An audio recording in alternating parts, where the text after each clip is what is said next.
आज आपण बनवणार आहोत पावभाजी. सो पावभाजीसाठी लागणारं सामान बटाटा, शिमला मिर्च, मटर, कॅरेट, बीटरूट आणि फ्लावर. तर हे सगळं आपण पावभाजीमध्ये टाकणार आहोत. आणि तडक्यासाठी आपण टाकणार आहोत कांदा, tomato, little bit of Shimla मिर्च आणि हिरवी मिरची. जेवढं बारीक कापता येईल तेवढं बारीक कापून घ्या. आता हे सर्व ही सर्व जी भाजी आहे तर आपण ती सर्व ॲक्च्युली कुकरमध्ये मिक्स करतो आहे. आणि तुम्हाला ज्या पद्धतीने ग्रेव्ही हवी आहे त्या पद्धतीने आपण याच्यामध्ये पाणी टाकणार आहे. तर मला मीडियम ग्रेव्ही आवडते, सो मग मी याच्यामध्ये 2 ग्लास पाणी टाकले. आता आपण तडक्याची तयारी करतो. तर तडक्यामध्ये मी ॲक्च्युली घी आणि ऑइल यूज केलं आहे. सो घीची क्वांटिटी जास्त आणि ऑइलची क्वांटिटी कमी.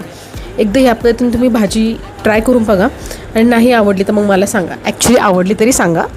सो याच्यामध्ये आपण दोन्ही मिक्स करून घेतल्यानंतर मी त्यामध्ये जिरा, हिरवी मिरची आणि कांदा टाकून चांगला परतवून घेतला आहे. तो इथे तुम्ही बघू शकतात. ॲज मी एकटीच कॅमेरा पकडत होते तर मला सगळं सेपरेट टाकताना नाही शूट करता आलं.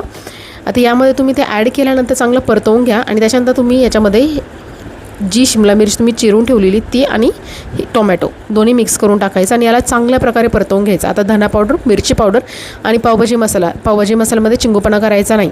आणि परतवताना त्याच्यामध्ये थोडं पाणी टाकायचं. आता मी भाज्या शिजवून घेतलेलं आहे, त्याला मॅश करून घेतलं आहे आणि आता त्यांना मी कढईमध्ये ॲड करते.